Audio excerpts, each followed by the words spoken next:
Hi, International Public Relations students. We're here to talk about those things that we're learning about in chapters 1 through 4. Basically, a broad basis for international public relations and how culture really influences how public relations are done throughout the world. We know that America really has a jump start on public relations, and we must think and we wonder, how is it that America has a jump start on public relations? Well, if you actually think about it, America is a very young nation. We're only about a little over 200 years old. But basically, since the time America was born, we've been engaged in public relations. We've been engaged in asking the questions of what is America? Who is America? What are we defined by? How do our people define us? How does our government define who we are and what we are and what are those things that describe us? What language do we speak? And as we've hashed those out and codified those and made those things known throughout the world, other countries in some ways are beginning to redefine and come up with those things that help them discover who they are. So, really, a good look at public relations and how it's done always seems to revert back to the United States. And that it's not to study public relations as the United States does it is not an ethnocentric or an exercise in ethnocentricity. um, Even in our textbook, the authors somewhat seem to apologize a little bit for using maybe examples and models of America, but I think there's no apology when it comes to that. Americans are sought after when it comes to our communications ability, when it comes to our public relations ability. Um, and I, for one, make no apology of that. I have been in many countries now around the world, and I am often asked questions and sought after and talked to about how I communicate and what journalists do and what public relations professionals do and how I respond to certain situations. And I think it's wonderful. It's humbling, and yet at the same time, it's a chance for us to talk about how we relate to each other in the United States and how we do put our best foot forward. And it's just really great to know that people actually look at how the United States does public relations. So, one thing I suggest as you go through your text is that you make sure that as you get to the end of each chapter, as I know that you do because you're intelligent, that you get to those summary questions and you really reflect back through and you ask yourself, how can I answer these from the text? And how can I answer these questions even from my own experiences and from my own life? For example, I was looking back through the text in chapter 1. Um, Public relations is practiced around the world, often without formalizing local structures to define its practice and role in indigenous society. And I was thinking back to, wow, this reminds me of times I was in different countries, like in Israel. How are public relations practiced there? Well, just getting to know the customs of the people. For instance, in the Middle East, you don't show the soles of your feet because that is an insult to people. So whether you're in Israel, you're in Jordan, you're in Iraq, some of the places that I've been to, you learn how some of those customs can make a big difference. How does that play into public relations? Well, if you're there on official business or you're providing some official representation, then you make sure that when you are at a meeting or you're even sitting down to lunch, that you know the appropriate way to interact with people on a cultural basis. If you're at a meeting and you reach out to shake somebody's hand, you remind yourselves ahead of time whether or not men shake hands with women. It's very important to learn these sorts of things.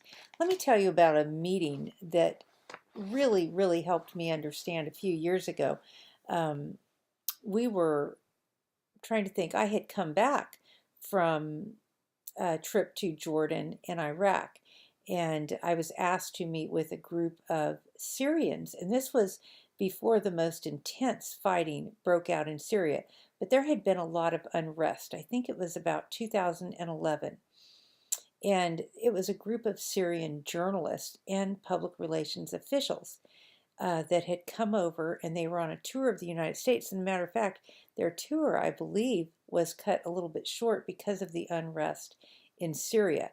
But they were meeting with a group of professionals in Pensacola, and I was invited to that meeting. And I had a brand new intern that had just started work with me, and so I packed her up in a vehicle and took her with me to Pensacola. And we sat in a room with educators and American journalists and listened to these Syrian journalists ask some very serious questions about how journalists in this country relate to each other and then relate to the culture at large, and how we perceive people, culture groups relate to each other in this country. Now, what was very interesting for me and for us was that these American journalists and American professors of journalism and of public relations perceive that to be a question more about race and race relations. And so they talked about things like a recent incident where an African American had felt disenfranchised at a swimming pool, at a hotel swimming pool, because they felt like there needed to be more African Americans represented at a certain hotel chain. Well, while the Syrians looked at them a little oddly, they were trying to be serious about it. And the question and answers seemed to be all radiated around this question of race relations in the United States. And after a while, I began to feel like the conversation was to them. They weren't, the Syrians were not getting their questions answered. So I raised my hand, and at the time worked for a Christian organization and a Christian newspaper. And I said, I think I can answer some of your questions. If you're asking questions about how you think different culture groups, are you talking about different religious groups? Because in Syria at the time, it was and is different religious groups like Christians and Muslims that they were having to learn in the media how to represent those groups fairly without pushing their particular bias upon those groups. And that's what they were asking us in the media. How do you push past your own particular bias to represent well those groups? And so, yes, it was an almost immediate response from the Syrian journalists. That's what they were looking for. How do we push past? Because there were journalists who were Muslims and journalists who were Christians, and that's what they wanted to know.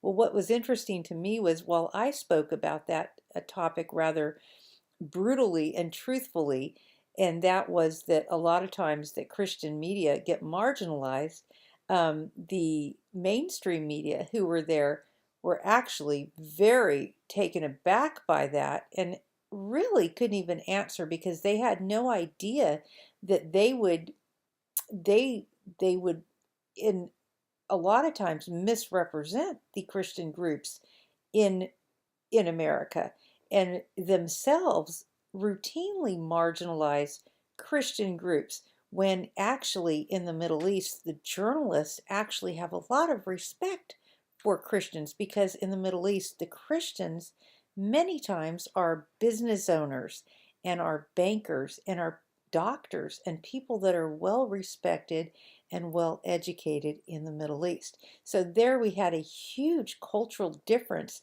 even between our American media, mainstream media, and the Syrian media.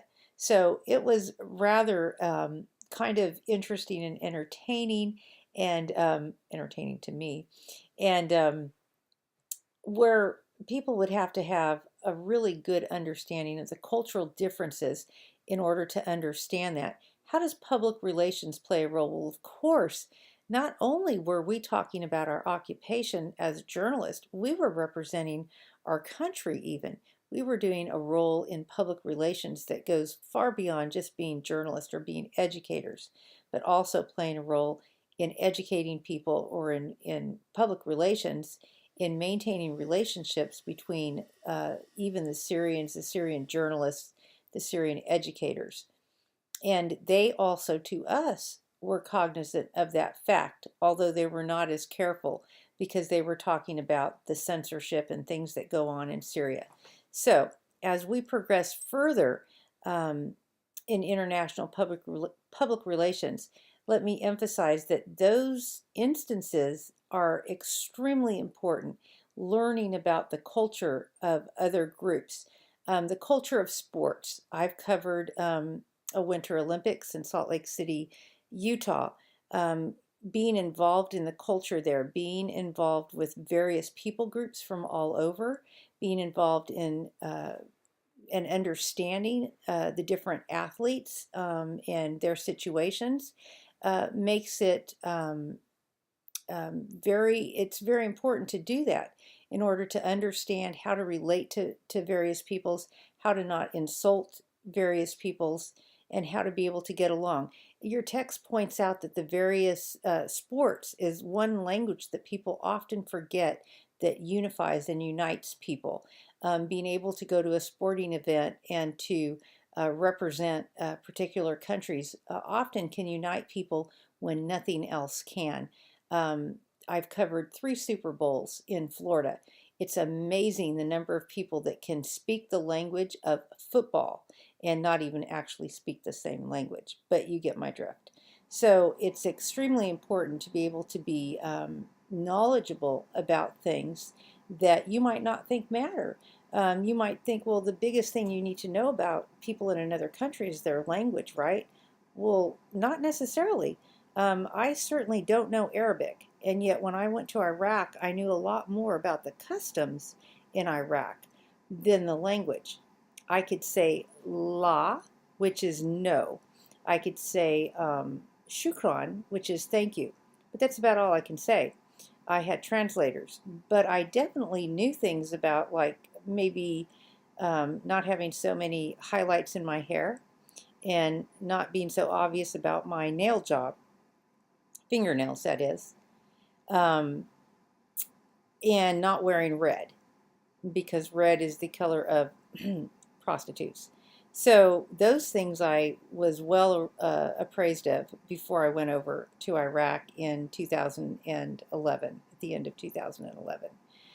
Those are the kinds of things that were very helpful to me, actually more important than the language, because I had a translator that could deal with the language for me.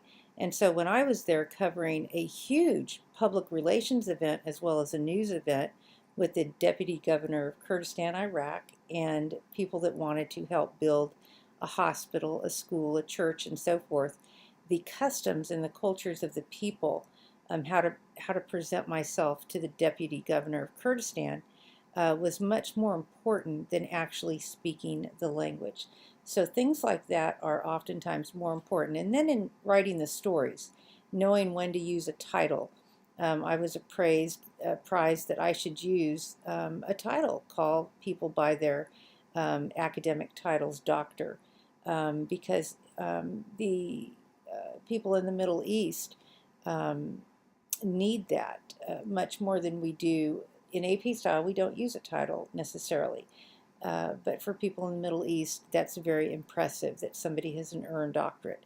So we would do that. And those are ways that I could accommodate in my stories and help show them that I was appreciative of their culture. So those are all sorts of things that in public relations you're going to do to accommodate and to help build bridges. You're always going to be truthful, but you're going to take an extra step in order to accommodate and help build bridges when you're doing public relations and you're strategizing for better and best public relations and not just simply um, taking the easy road and um, trying to get along, to go along. But as your text puts it, you're putting your best foot forward so that your company, your organization, your NGO, or even your government, your state, your nation is best represented. And so with that, I'm anxiously waiting to hear about the project that you'll embark on and who your partner will be so that we can work towards that final project of your goal. So I will talk to you soon again and can't wait to read what you have for this week. Thanks. Bye-bye.